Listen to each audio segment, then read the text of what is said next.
Merci, Dr Marofi. Bonjour tout le monde. Alors, je remercie l'équipe de l'hôpital militaire de m'avoir invité pour parler de l'hyperuricémie. Alors, c'est une partie du groupe de travail des recommandations nationales de la goutte et de l'hyperuricémie qu'on est en train de préparer et qu'on espère que ça soit prêt pour la SMR 2018. Alors, la question, c'est comment gérer une hyperuricémie asymptomatique. Alors, j'ai proposé ce fil conducteur. On va essayer de voir ça step by step pour répondre à 4 questions. Est-ce que c'est vraiment une hyperuricémie asymptomatique? C'est-à-dire la définition. Les fausses hyperuricémies pour éliminer en particulier les maladies goutteuses ou bien l'atteinte rénale de la goutte. Alors, une fois qu'on a une hyperuricémie, il faut avoir le checklist des étiologies parce qu'il y a des choses qu'on peut changer. Et je pense directement aux diurétiques dans l'hypertension artérielle. Donc, c'est un travail qui doit se faire en multidisciplinaire.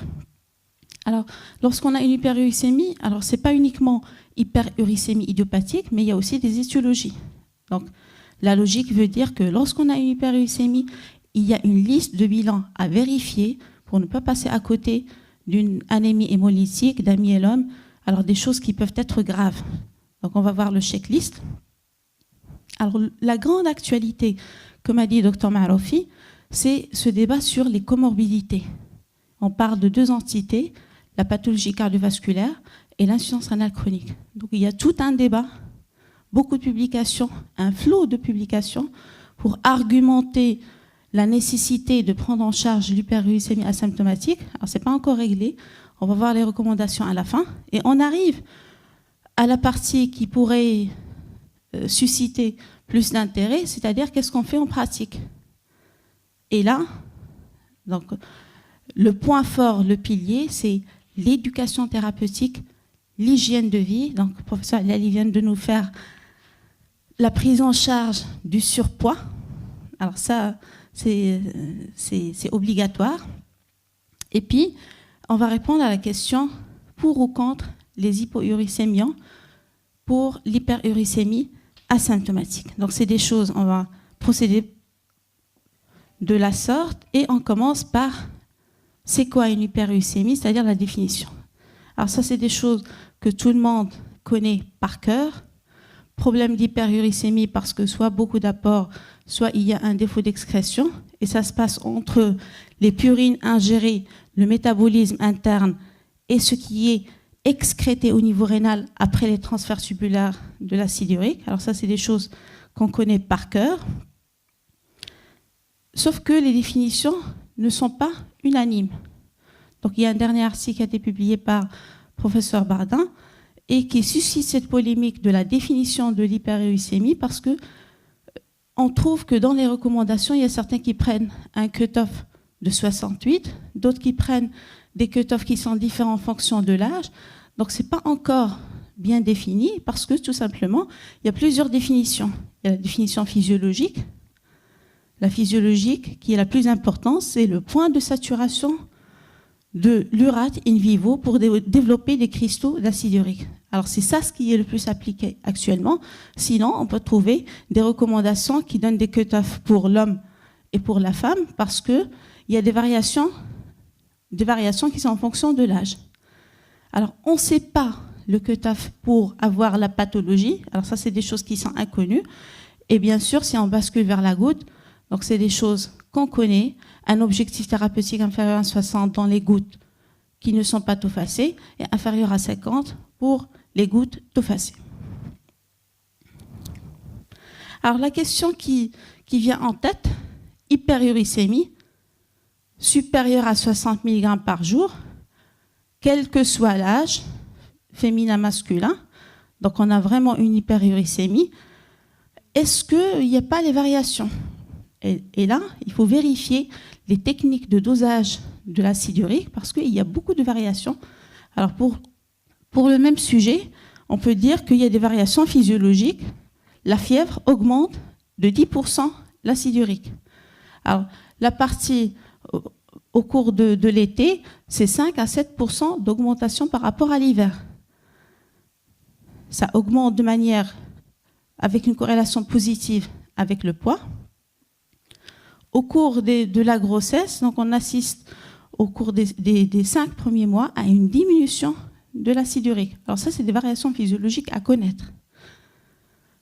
Il y a aussi les variations pour des patients qui sont sous médicaments, on va y revenir. Alors l'hémolyse, c'est important. Si on fait un prélèvement qui est mal fait, et s'il est hémolysé, il ne faut pas donner le chiffre de l'acide urique, autrement, on va avoir une fausse hyperuricémie.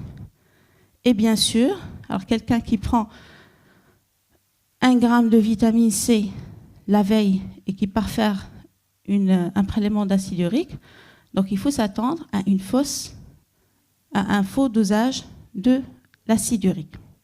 Alors j'ai demandé à Dr Attal par rapport à la question parce que d'habitude on dit aux patients 8 heures de jeûne strict, on peut aller jusqu'à 12 heures de jeûne strict, ne mangez pas le soir, mangez très léger le soir. Donc qu'en est-il? Alors il y a différentes recommandations en fonction des laboratoires, mais il y a le laboratoire Biomis. Dr Attal m'a répondu pour me dire que c'est pas vraiment obligatoire. C'est recommandé, mais c'est pas obligatoire et c'est pas 12 heures, c'est 8 heures. Alors ce qui est important, ça c'est l'étape préanalytique. Et lorsque le biologiste prend le prélèvement, il faut qu'il prenne en considération les choses qui peuvent faire varier, en particulier l'augmentation du bilan. Alors l'hémolyse, l'ictère et l'augmentation du bilan lipidique.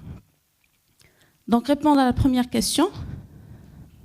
Donc on a une hyperuricémie, elle est là, c'est pas une fausse hyperuricémie.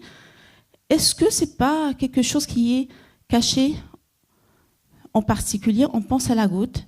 Et combien de patients qui sont venus à un acide urique, avec un acide urique qui est élevé, qui n'ont jamais signalé de crise de goutte, et lorsqu'on pousse l'interrogatoire, on regarde que ce sont des formes compliquées de goutte avec une atteinte articulaire.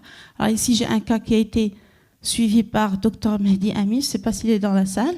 Donc c'était une femme qui s'automédiquait, elle était hypertendue, elle s'automédiquait avec les anti-inflammatoires, elle est arrivée avec polyarthralgie, et lorsqu'on a fait le bilan, elle est venue pour une hyperuricémie, et c'était une forme avancée, une goutte articulaire, avec une atteinte articulaire. Alors il y a ce côté qu'on connaît bien nous les rhumatologues, mais il y a une partie que j'ai l'impression qu'on ne cherche pas trop, c'est-à-dire l'atteinte, le calcul rénal. Alors, une hyperuricémie asymptomatique, ce n'est pas une goutte avec une atteinte rénale. Donc, si on a un calcul rénal qui est composé d'urate de sodium, c'est que déjà, c'est une forme compliquée de goutte, ce n'est pas une hyperuricémie asymptomatique. Alors, d'où l'intérêt dans l'interrogatoire de bien vérifier s'il y a eu des coliques néphrétiques, s'il y a eu une émission de calcul, si le calcul a été analysé. Alors ça, c'est très important. Et lors des recommandations de goutte et hyperuricémie, on est en train de voir par rapport à l'imagerie. Parce qu'un calcul rénal, c'est recherché par l'échographie. On est en train de voir, est-ce qu'il faut aller plus loin? Plus loin, c'est-à-dire, est-ce qu'il faut mesurer la densité au scanner de calcul rénal? Si on a une densité qui est faible, définie inférieure à 500 HU, est-ce que ce n'est pas un calcul qui est en rapport avec les cristaux d'urate de sodium? Alors ça, c'était la première question. Après, donc nous avons une hyperuricémie asymptomatique.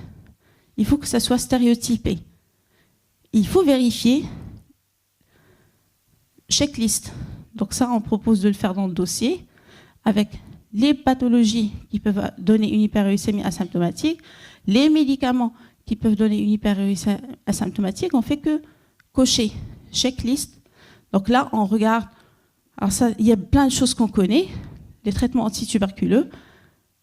Une petite dose d'aspégique peut donner une hyperuricémie asymptomatique. Alors une patiente 8e mois de grossesse qui a une hyperuricémie asymptomatique. Alors ça, c'est un autre sujet. C'est un facteur de pré-éclampsie. Alors ils disent que si on a une uricémie de 120 mg par jour chez une femme 8e mois de grossesse, c'est qu'il y a une mort fœtale in utero. Si elle arrive à 60 mg par jour, c'est qu'il y a 50% de malchance de mort fœtale in utero. Donc les gynécos connaissent ça. Sinon, on a toutes les pathologies. Un psoriasis étendu en poussée peut expliquer une hyperuricémie asymptomatique. Il y a d'autres pathologies. Alors, pour revenir au traitement de l'hypertension artérielle, parce qu'on va y revenir par la suite, alors s'il y a une chose à retenir, c'est ça. Le losartan, par rapport aux IEC, est le seul IEC qui a une activité particulière vis-à-vis de l'acide urique. Lui, à côté de l'hypertension artérielle, il élimine la tension artérielle. Alors, ce qu'il fait, lui, c'est une augmentation spécifique de l'excrétion rénale tubulaire de l'acide urique. Alors ça, c'est très particulier. C'est pour ça qu'on regarde au niveau des ordonnances des cardiologues. Alors, s'ils ajustent le traitement, ils peuvent avoir, en gardant, s'ils sont dans l'obligation de garder un diurétique, ils ajoutent le losartan. Comme ça, le côté de l'acide urique ne change pas. Alors, le checklist, alors il y a un bilan minimum de biologie à avoir dans le dossier d'un patient qui a une hyperuricémie asymptomatique. Il faut vérifier qu'il ne s'agit pas d'une anémie hémolytique, hémopathie, qu'il n'y a pas d'autres désordres métaboliques, le bilan du diabète, le bilan rénal et l'ionogramme, qu'il ne s'agit pas d'une hyperpara, et l'échographie rénale. Donc on en a parlé tout à l'heure. Et là, est-ce qu'il ne faut pas aller jusqu'au scanner? Donc c'est une question qu'on est en train de vérifier. Alors la question qui vient à l'esprit pour les rhumatos, c'est le dépôt de l'acide urique au niveau des articulations qui est individualisé par l'hyperuricémie. Alors là, c'est des choses qu'on a communiquées avant. Il n'y a pas eu beaucoup d'avancées. C'est que la présence de cristaux d'urate de sodium au niveau des articulations sous forme de double contour est très fréquent. Alors ça, c'est des études qui l'ont montré. L'hyperuricémie asymptomatique, on peut trouver les dépôts de manière très fréquente à l'échographie.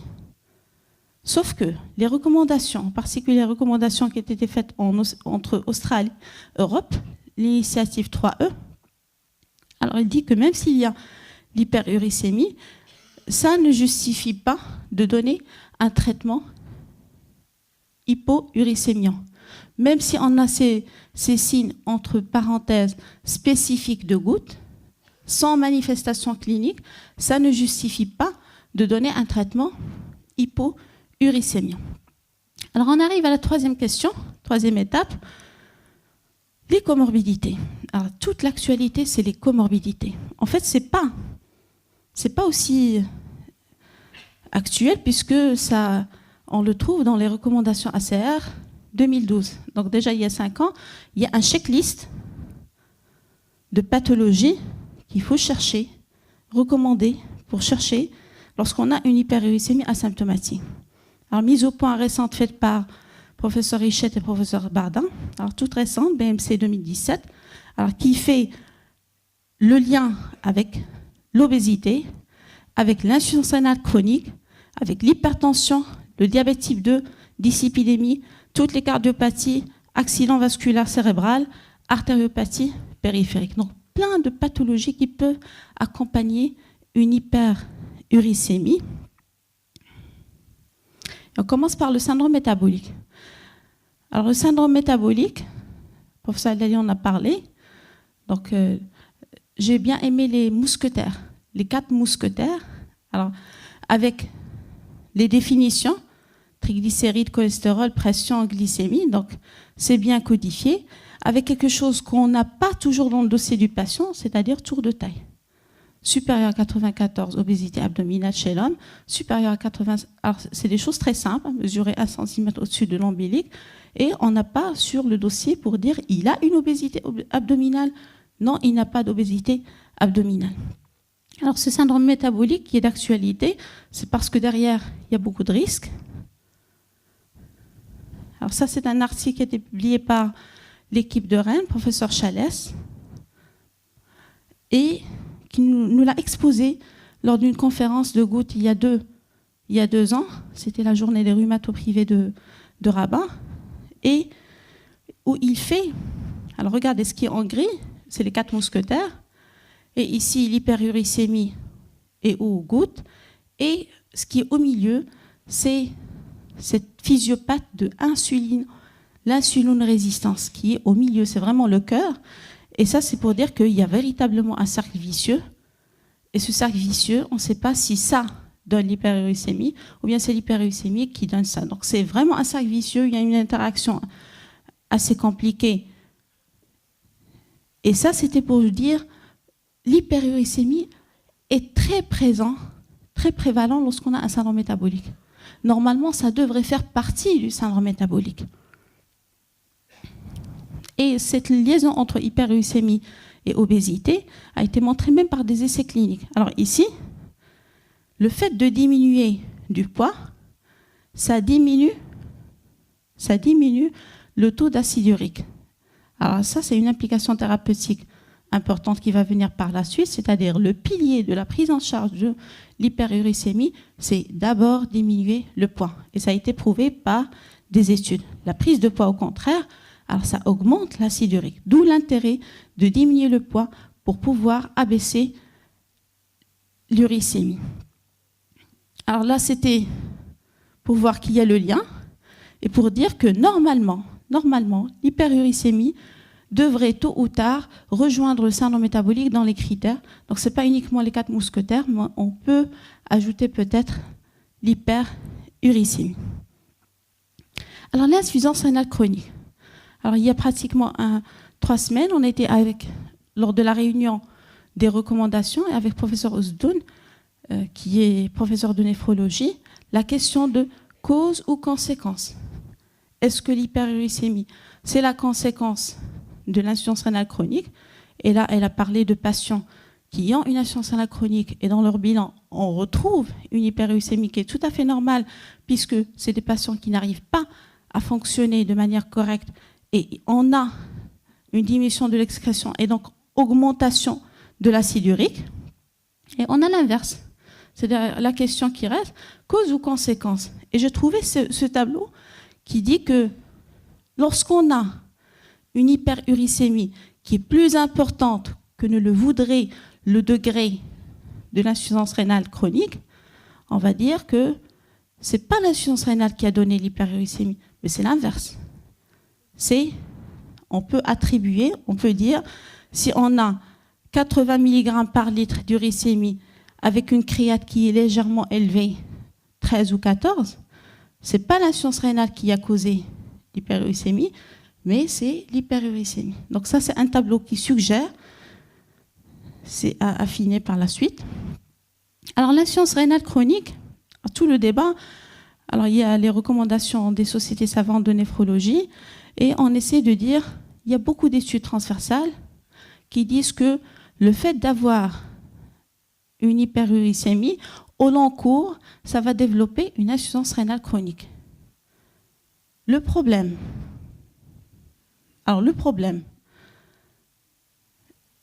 alors ça c'est admis. L'hyperuricémie, c'est un facteur de risque indépendant pour le développement de l'insuffisance rénale chronique. Le problème, c'est est-ce qu'on a le droit de donner un traitement hypouricémiant? Le rapport bénéfice-risque. Les études qui ont été faites, le problème, c'est qu'il y a beaucoup de biais, nombre qui est limité de patients, on n'a pas les effets indésirables, et c'est pour ça qu'il y a encore des lacunes à faire. On n'a pas de points qui recommandent l'administration d'hypouricémie en insuffisance rénale chronique. Je vais vous projeter tout à l'heure les recommandations des sociétés savantes de néphrologie. Alors on arrive au cardiovasculaire. Alors on a l'impression sur les articles que c'est plus les cardiovasculaires qui défendent l'intérêt de traiter de manière systématique l'hyperuricémie asymptomatique. Alors ils ont trouvé le lien physiopathologique, aussi bien en expérimental chez l'animal que sur les études observationnelles. Et on a trouvé que finalement l'acide urique, il va donner plein de pathologies cardiovasculaire, il va augmenter l'hypertension artérielle. C'est par rapport à la physiopathologie, alors une dysfonction endothéliale, une inflammation, alors surtout ça. Alors à chaque fois qu'on parle de physiopathologie, on fait sortir le stress oxydatif. Alors on le traite dans toutes les physiopathes. La dernière fois, lorsqu'on a parlé du disque intervertébral, c'était stress oxydatif. Là aussi, le stress oxydatif, c'est un élément clé de physiopathe, de lien, de causalité entre l'hyperuricémie et le risque cardiovasculaire. Alors si on termine par le diabète, il y a des études qui ont montré que le débit de filtration glomérulaire, c'est-à-dire la fonction du rein, il diminue de manière négative avec l'augmentation de la glycémie. C'est-à-dire un diabétique, déjà il a cette atteinte vasculaire chronique, qu'est-ce qu'il va faire? Lorsque la glycémie n'est pas équilibrée, son débit de filtration glomérulaire, c'est-à-dire la clairance de la créatinine, va diminuer. Donc c'est une corrélation négative. Mais ils n'ont pas trouvé un lien avec la protéinurie. Alors on arrive au dernier point, c'est-à-dire qu'est-ce qu'on fait? Hyperuricémie, on l'a vérifié, elle est vraiment asymptomatique. On a checké les étiologies, on a donné le bilan. C'est vraiment hyperuricémie asymptomatique idiopathique. On est au courant de tout ce débat. Insuffisance rénale chronique, pathologie cardiovasculaire. Alors qu'est-ce qu'on fait? Le point clé, éducation du patient. Et là aussi, dans toutes les maladies chroniques, ça c'est pas une... Il y a un terrain de chronicité. À chaque fois que c'est chronique, le patient doit aider à se prendre en charge lui-même. Il doit comprendre. Même si on a 60% d'analphabètes, il y a toujours un moyen de leur expliquer.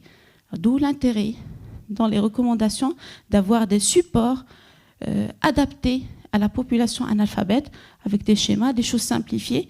Alors on a plein de documentation sur le régime hypopurinique, mais c'est inspiré de cultures alimentaires qui ne nous appartiennent pas.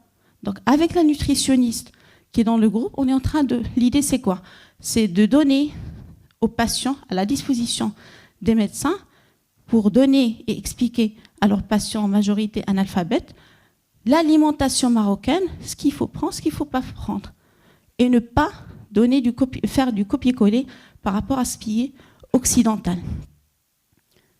Alors, il faut lui expliquer la pathogénie, parce que si on n'explique pas la pathogénie, pourquoi on traite pourquoi on prend en charge?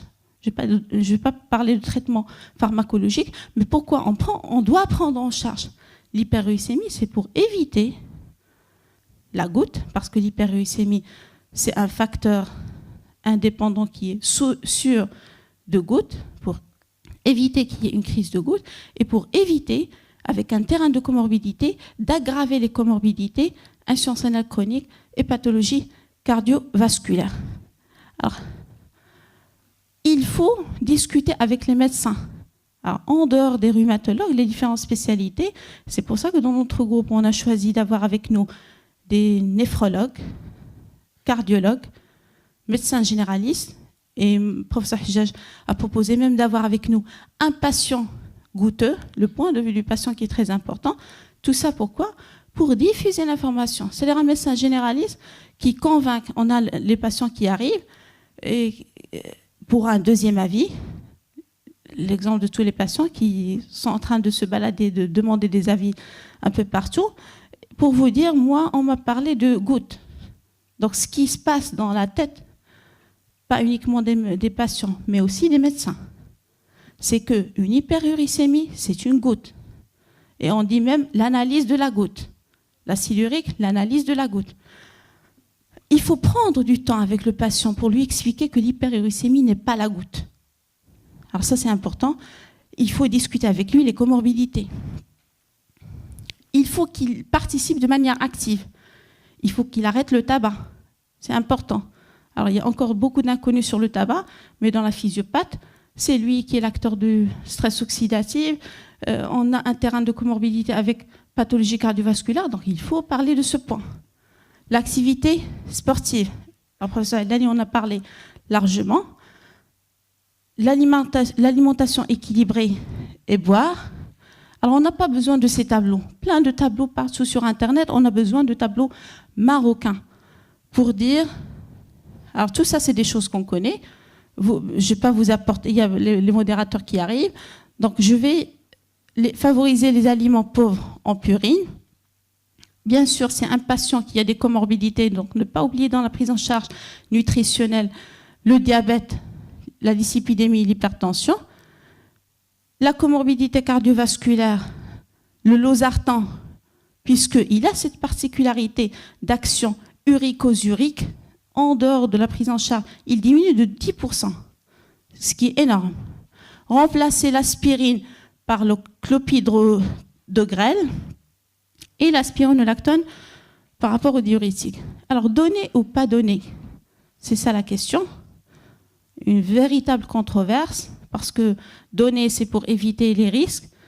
Ne pas donner parce qu'il y a un risque pour l'allopurinol, les toxidermies graves.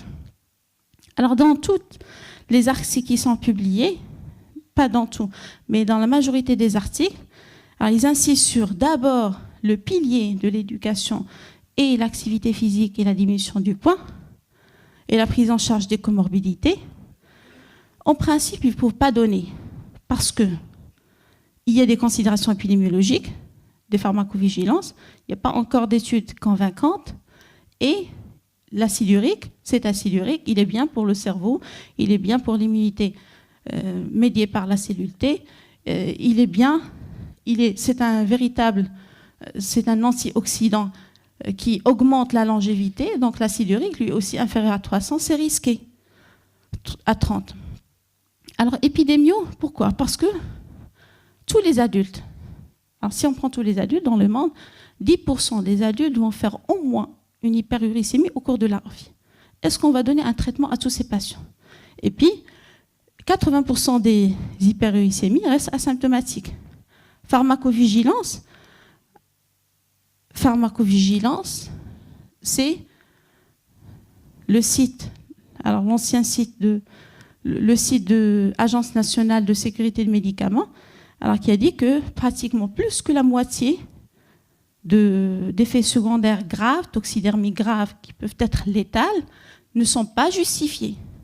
Et qu'il ne faut pas traiter une hyperuricémie asymptomatique. Et qu'il y a plus de risques d'allergie à l'allopurinol lorsqu'on a des comorbidités cardiovasculaires et insuffisance rénale chronique. On a encore besoin d'études bien faites pour montrer que l'hyperuricémie donne les effets cardiovasculaires et qu'il faut traiter pour éviter l'infarctus. Ça, c'est un exemple. Alors, les Japonais sont forts sur ce point. Ils ont fait sortir un papier sur 5 ans et ils ont montré que l'hyperuricémie est un facteur qui augmente. Là, ils ont pris des patients qui n'avaient pas de comorbidité et qui avaient juste une hyperuricémie. Ils les ont suivis pendant 5 ans. Ils ont trouvé qu'ils développent des pathologies cardiovasculaires assez lourdes. Et ça, d'ailleurs, ça va de pair avec leurs recommandations pour la prise en charge de l'hyperuricémie. Alors, les actions bénéfiques, antioxydants, système nerveux. Alors, j'ai trouvé dans un article 3 situations qui disent qu'il faut donner le traitement hypouricémiant. Première situation, chimio-radiothérapie, patient qui va faire une cure, le risque de lyse tumorale, hydratation, pégloticase. Alors, j'ai demandé aux oncologues de Rabat, ils n'ont pas l'habitude de le faire, les hématos non plus, mais c'est applicable à l'étranger. Deuxième situation, enzymatique.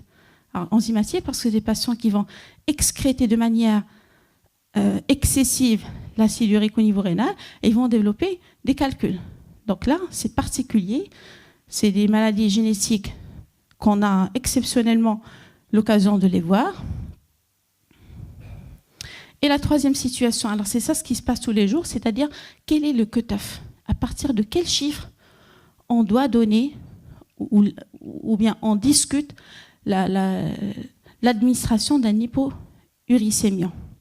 Alors ici, ils disent que le risque supérieur à 130 mg par jour chez l'homme et supérieur à 100 mg chez la femme, il y a un risque sûr néphrotoxique.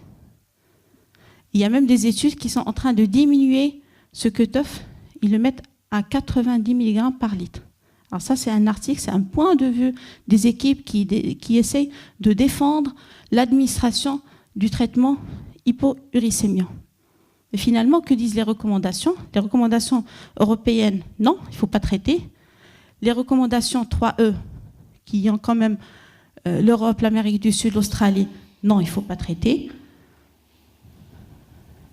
Mise au point par rapport au cardiovasculaire, la relation avec le cardiovasculaire, c'est incertain, donc il ne faut pas traiter. L'insuffisance rénale chronique, les études qui ont été faites sont biaisées, donc il ne faut pas traiter.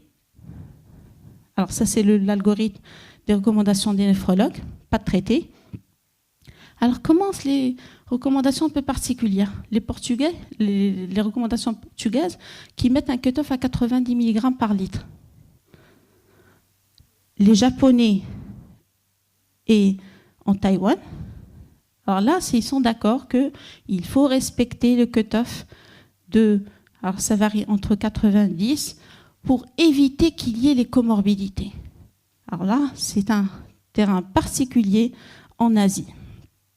Donc ils disent qu'il ne faut pas donner d'emblée, mais il faut discuter pour diminuer le risque cardiovasculaire.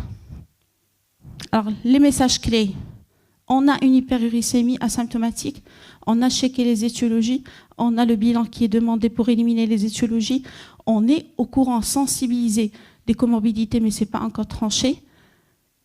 Ce qu'il faut faire, mesurer obésité abdominale, insister, éduquer le patient, diminuer le poids, activité physique, hypouricémiant, à la lumière des recommandations, la majorité des recommandations internationales, il ne faut pas traiter parce qu'il y a plus de risques que de bénéfices. Alors j'ai terminé, on a tenu une réunion pour commencer les recommandations. Donc nous avons avec nous un pharmacien, professeur Ahid, un méthodologiste, professeur Aboukal. Nous avons aussi une équipe professeur Mammar, professeur Oukarraj, professeur Ouzdoun. Il y a aussi Madame Lebzizi qui est nutritionniste. Alors l'équipe est dirigée par mon maître, professeur Hajjaj, et nous avons avec nous les rhumatologues qui représentent le secteur public, le secteur privé et le secteur universitaire. Merci pour votre attention.